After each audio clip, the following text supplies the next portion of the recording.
ಚೀನಾದ ಚಾಂಗುವಿನಲ್ಲಿ ನಡೆದ ಜಾಗತಿಕ ವಿಶ್ವವಿದ್ಯಾಲಯಗಳ ಕ್ರೀಡಾಕೂಟ ವರ್ಲ್ಡ್ ಯೂನಿವರ್ಸಿಟಿ ಗೇಮ್ಸ್ 20 ಲಾಂಗ್ ಜಂಪ್ನಲ್ಲಿ ಕಂಚಿನ ಪದಕ ಗೆಲ್ಲುವ ಮೂಲಕ ಆಳ್ವಾಸ್ ಶಿಕ್ಷಣ ಪ್ರತಿ ಕ್ರೀಡಾ ದತ್ತು ಯೋಜನೆಯ ಕ್ರೀಡಾಪಟು ಭವಾನಿ ಯಾದವ್ ಭಗವತಿ ದಾಖಲೆಯನ್ನ ಬರೆದಿದ್ದಾರೆ. ಭವಾನಿಯವರು ಆಳ್ವಾಸ್ ಶಿಕ್ಷಣ ಪ್ರತಿಷ್ಠಾನದ ಪ್ರತಿಷ್ಠಿತ ಕ್ರೀಡಾ ದತ್ತು ಅಡಿಯಲ್ಲಿ ಆಳ್ವಾಸ್ ಕಾಲೇಜಿನಲ್ಲಿ ತರಬೇತಿ ಪಡೆಯುತ್ತಾ ಇದ್ದು ಮಂಗಳೂರು ವಿಶ್ವವಿದ್ಯಾಲಯ ಹಾಗೂ ದೇಶಕ್ಕೆ ಕೀರ್ತಿ ತಂದಿದ್ದಾರೆ.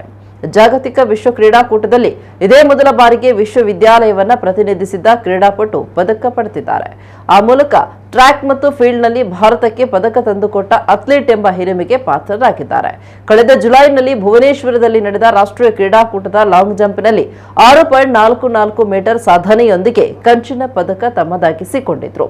ಚೀನಾದ ಚಾಂಗುವಿನಲ್ಲಿ ಜುಲೈ 28ರಿಂದ ಆಗಸ್ಟ್ 8ರವರೆಗೆ ನಡೆದ ವಿಶ್ವವಿದ್ಯಾಲಯಗಳ ಕ್ರೀಡಾಕೂಟ 2021ರಲ್ಲಿ ದೇಶದ 85 ಕ್ರೀಡಾಪಟುಗಳು ಪಾಲ್ಗೊಂಡಿದ್ದು ಆಳ್ವಾಸ್ ದತ್ತು ಯೋಜನೆಯ 8 ಕ್ರೀಡಾಪಟುಗಳು ಪಾಲ್ಗೊಂಡಿದ್ರು.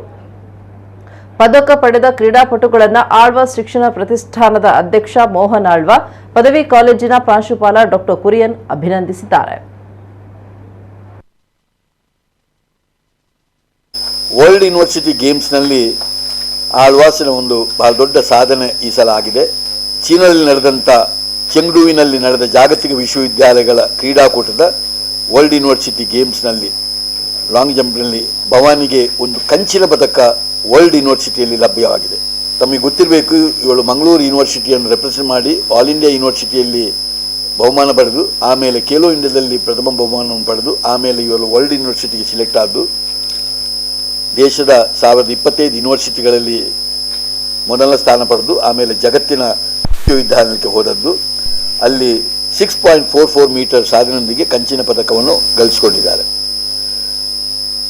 ಟ್ರ್ಯಾಕ್ ಮತ್ತು ಫೀಲ್ಡಿಂಗ್ನಲ್ಲಿ ಇಷ್ಟ ತನಕ ಭಾರತಕ್ಕೆ ತಂದುಕೊಟ್ಟ ಇದು 3ನೇ ಅಥ್ಲೆಟ್ ಎಂಬ ಹಿರಿಮೆಗೆ ಪಾತ್ರರಾಗಿದ್ದಾಳೆ. ಇಷ್ಟ ತನಕ ಇತಿಹಾಸದಲ್ಲಿ